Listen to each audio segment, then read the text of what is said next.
বাজারে গিয়ে টমেটো চারিদিকে এত সস্তা দেখে আমি আর থাকতে পারলাম না। মানে সস্তাতে অনেক টমেটো কিনে নিয়ে চলে আসলাম, ওই 3 কেজি মতো আর কি। তারপরে সেই 3 কেজি টমেটো দিয়ে কি করব জানো? না না, চাটনি করব না, আচার বানাবো, যাতে এটা অন্তত 2 মাস থেকে 3 মাস আমি রেখে খেতে পারি। সত্যি বলতে এত ভালো লাগে এই আচারটা, তো তোমরাও খেয়ে দেখতে পারো। পুরো রেসিপিটা কিন্তু খুব ভালো করে দেখতে হবে। প্রথমে কড়াইতে বেশ খানিকটা সর্ষের তেল দিয়েছি সর্ষে, আর দিলাম আমি শুকনো লঙ্কা। তারপরে এখানে কিন্তু একটু রসুন থেতো করে রেখেছিলাম, ওই রসুনটাও তেলের উপরে দিয়ে দেবো। আর দেবো একটুখানি হিং। হিং যদি দেওয়া হয় না, তাহলে এর ফ্লেভারটাও খুব ভালো আসে, আর এই আচারটা অনেক দিন পর্যন্ত লং লাস্টিং হয়।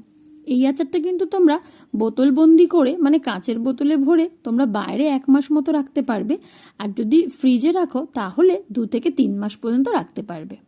ব্যাস, এবার ওই টমেটো কুচিগুলো এর মধ্যে দেব। খুব বেশি কুচির দরকার নেই, 4-6 টুকরো করলেই যথেষ্ট। এভাবে আমি পুরো টমেটোটাই কড়াইতে দিয়ে দিয়েছি, আর দিয়ে দিয়েছিলাম স্বাদ মতো নুন। এই নুন দিয়ে খানিকক্ষণ নাড়াচাড়া করলে একটু ঢেকেও দিতে পারো, তাহলে না তাড়াতাড়ি জলটা বেরিয়ে যাবে। আর টমেটোর জলটা বেরিয়ে গেলেই কিন্তু তাড়াতাড়ি এই রান্নাটা হবে। তবে হ্যাঁ, এই আচারটা কিন্তু একটু সময় নিয়েই তৈরি করতে হবে। আর এতটাই টেস্টি হয় এই আচারটা যে রুটি বা পরোটার সাথে দারুণ লাগে খেতে। নাও দেখো, টমেটো থেকে কিন্তু জল বেরিয়ে গেছে। এবারে আমাদেরকে একটুখানি নাড়াচাড়া করতে হবে যতক্ষণ না জলটা শুকাচ্ছে। খুব ঘন ঘন কিন্তু তোমাদের নাড়ার প্রয়োজন নেই। যেই জলটা দেখবে শুকিয়ে এসছে, তখনই একটুখানি ঘন ঘন নাড়তে হবে, না হলে তো কড়াইয়ের নিচে লেগে যাবে না। তারপরে উপর থেকে দিয়ে দিতে হবে একটুখানি তেঁতুলের পেস্ট বা পিউরি।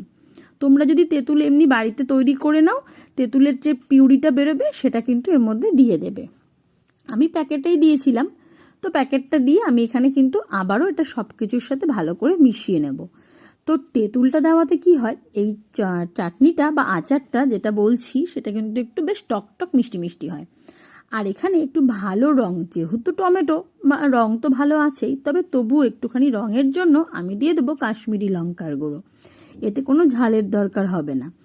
আর যাব আমি একটুখানি এতে দেওয়ার জন্য মিষ্টি।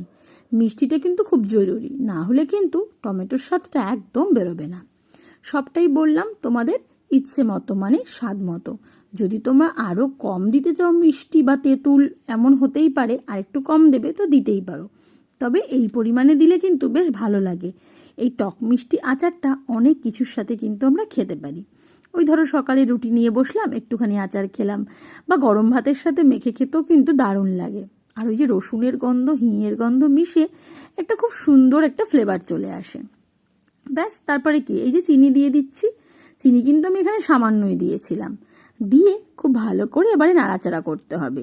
যেহেতু চিনি দিয়েছি, মানে মিষ্টি দিলে কি হয়, কড়াইয়ের নিচে লেগে থাকার কিন্তু আরেকটা ভয় আছে। তো একটু ঘন ঘন নাড়িয়ে চাড়িয়ে কিন্তু আমাদেরকে নামিয়ে নিতে হবে এই আচারটা। তারপরে কি, গরম গরম পরিবেশন করে দাও যে কোনো কিছুর সাথে, মানে রুটি পরোটা বা ভাতের সাথে। তো চলো, আজকে আমার রেসিপি তোমাদের কেমন লাগলো একটুখানি জানিও। আর আমার এই ভিডিওটা যদি ভালো লাগে, লাইক কমেন্ট শেয়ার করতে কিন্তু ভুলো না। আর খুব তাড়াতাড়ি কিন্তু আমাকে তোমরা জানাবে আমার রান্না কেমন লাগছে। দেখো, তেল বের হওয়া পর্যন্ত কিন্তু নাড়তে হবে।